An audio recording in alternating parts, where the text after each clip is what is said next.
Hey guys, AK James 762 here. I'm going to do a review on my Yugo SKS. Now, I don't care what anybody says. I stole this SKS. I saw this at a gun show, and I was in the market to buy an SKS. I wanted an SKS. That's the reason I went to the gun show, the main reason I went to the gun show. And this was the first SKS I saw when I walked in the door. I did not buy it at first though. I saw it. I didn't ask a price or anything, and I just wanted to walk around and price all of them, look at all the ones in the gun show, see what everybody had to offer. And when I came back around, I looked at all of them, I looked at the prices, and the prices were between $350 and $475. There was about 5 or 6 of them that I saw. There was the paratrooper models, there was a Type 56s. This was the only Yugo I saw, and the Yugo was the one that I wanted. So I had it in my head that I'm going to circle back around to this guy's table, and I'm going to get it if the price is right. If the price is reasonable, I'm going to get it. Come back around, I pick it up, I'm looking at it. It is unfired, and it's still got cosmoline all over it. It was like a Mosin. There was cosmoline all over it, and it had not been fired. And the guy said $300. I was like, that's mine. Stole it. 300 bucks. Great. Having said that, I went ahead and bought this sling. It's the same sling I have for my AK, by the way. It's the Arsenal Russian sling. I got it from Midway, USA for like 22 bucks. Something like that. It's got the Russian stampings on it. So I like it. It's cool. I'm going to talk a little bit about the fit and finish, I guess, if you will. I mean, the wood is unfinished. I mean, you probably can't tell from the video. The wood is unfinished. There's no polyurethane. There's no stain. Nothing on the wood. It's just bare wood, which I kind of like, but I don't like. So I was thinking about putting a coat of polyurethane on there just to give it some protection, but I don't know. Maybe I will. Maybe I won't. The main thing with SKSs is the bolt carrier right here. It does get a little surface rust from time to time. You do get rust on it if you don't keep it well oiled, and I obviously made that mistake at one point. The Yugo is different from most other SKSs because of a few features. One of the features right here is flip up night sights of sorts. Let's see if I can get it to flip up. It is sticky a little bit. There we go. You can see the 2 dots. And then there is a sight up on the front too. The front sight post does have a flip up night sight as well. They don't glow in the dark anymore, obviously, because it's an old surplus rifle. And another thing that distinguishes the Yugos from all others is the muzzle brake. They have the fixed muzzle brake on there. If you will be able to see it, kind of get a light, there is a pin right there. It is pinned to the barrel. So it is fixed on there. You can't take it off without damaging. So with that also comes the grenade launching sight. You push this little button in right here, flip it to the top, and you can lift up the grenade sight. That's what is used to sight the launcher. You know, you stick the stock into the ground, use this to aim, and you launch your grenade. You put a blank in there, and yeah, you fire grenades using the blanks. And you can get dummy grenades. You can get the big, thick rubber dummy grenades. I've been looking into them. I want to get a couple of them just for the fun of it. Said you can launch the dummy ones about 50 yards or so. And it does have the right here. Pull it down, flip it up. It is pretty oily. I got ballast all over this damn thing. Flip it up. You got the blade type bayonet instead of the spike bayonet like on the Type 56s and paratroopers. And I guess I'll just talk about it for a little bit. The SKS and the AK-47 are very similar. Fire the same cartridge, 7.62x39, and they do have pretty close reliability factor. I mean, there's not really much you can do to an AK to get it to stop working. There's not really much you can do to an SKS to get it to stop working. It's pretty much the same on the reliability aspect.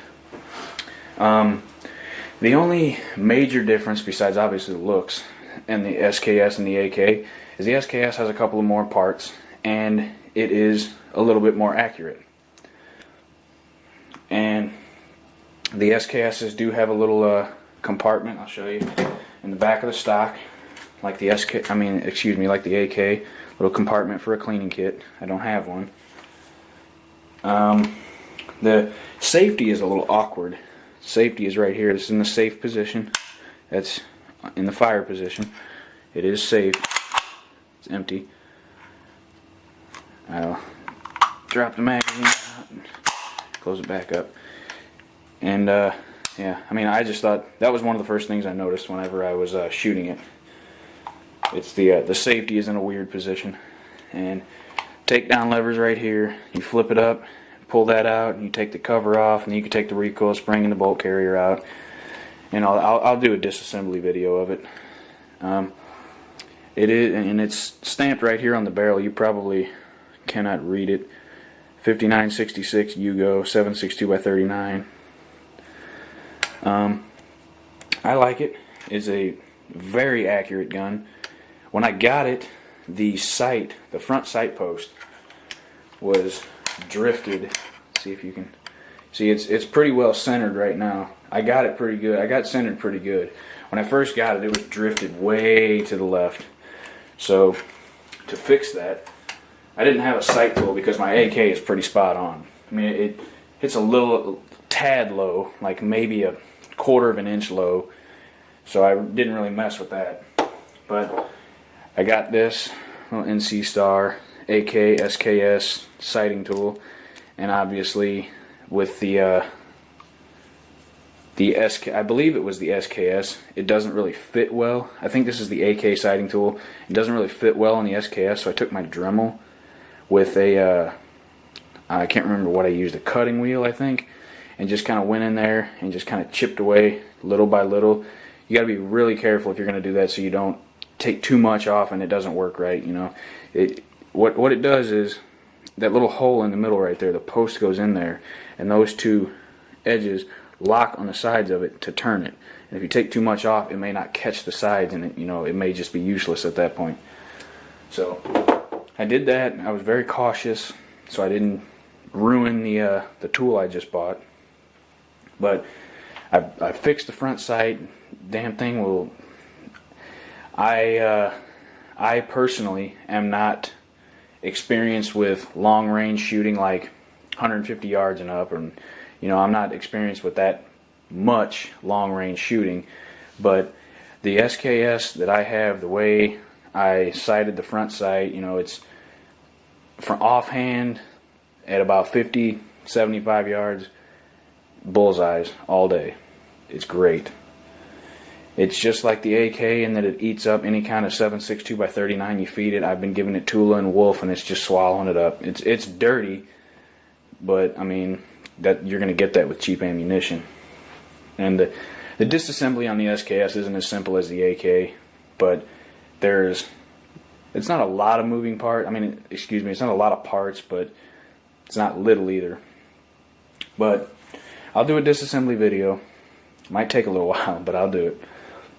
I don't really want to show the serial number just because that's a thing.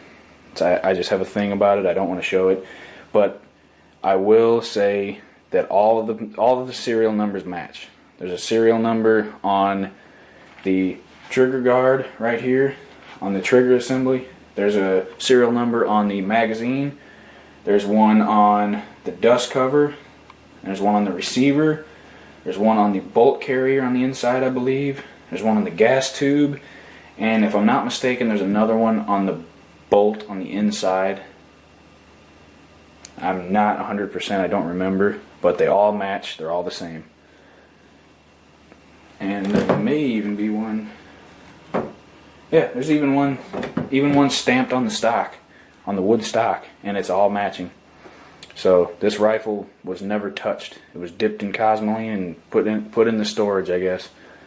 But if you can find an SKS for a really good price, I mean, you're not going to find one now.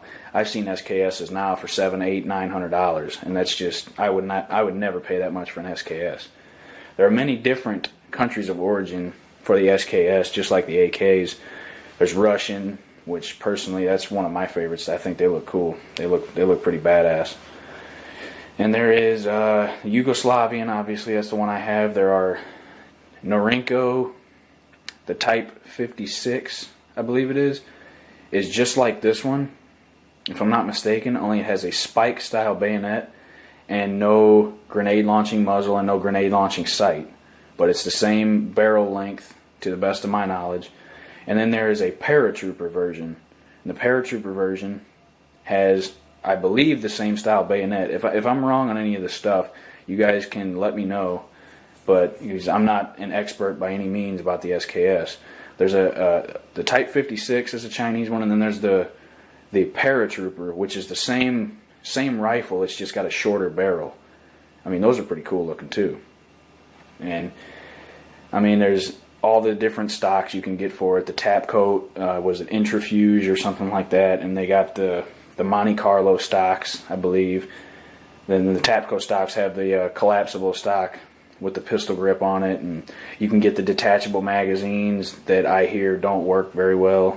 So, and I believe I mentioned in a chat that I saw, I'm kicking myself in the ass to this day, I saw a 20 round fixed box magazine for the SKS. All you do is take the 10 round one out and put the 20 round one in. It's an internal box magazine. It's the 20 round one. I believe it's of Chinese origin. It was $40 and I should have bought it, and I'm kicking myself in the ass for not buying it just because it's cool and badass. I should have and I regret it. Anyway, I mean, that's pretty much all I have to say about it. It's a really good, reliable rifle. I mean, at the time, it was a little bit cheaper than the AK. It was a few $100s cheaper than the AK. So, I mean, you get the same reliability, same caliber, for a couple $100s less. And I just wanted it to add to my collection and to be able to say that I have it, and that you know, be able to take it out and shoot it. And I mean, it's a great gun. I love it. It's awesome.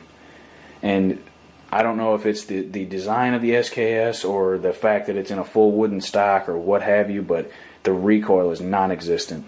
I mean, the AK's recoil is very, very low, but the SKS has even lower recoil than the AK. It's the same caliber, but I think it's just the way the SKS is built. But it's a great rifle. Great for hunting. I mean, if you want to take it hunting, I'm sure you can. I mean, the 7.62x39 is a 30 caliber. It's big enough to take a deer.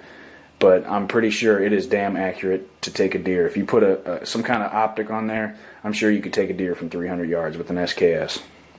If you train yourself on it and you get good enough, I'm sure you can take something from 300 yards with an SKS.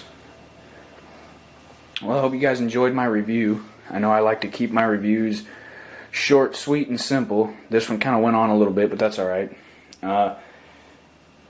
Hope you enjoy the video. Hope you enjoy the SKS. I mean, if you have one, congratulations. They're great rifles. I know you love it. And if you don't have one, I'm sorry to hear that, but I mean, nowadays with all the shootings that happen and the gun legislation that's going on, prices are going through the roof, and the gun companies are taking advantage of people, gun show people are taking advantage of customers, prices are just going up. And I mean, SKSs are not $300 to $500 anymore. And if you can find one nowadays for that price, then grab that motherfucker. If you find an SKS nowadays for less than $500, grab it. Alright guys, take it easy. Hope you like my review. Like, comment, and subscribe for me.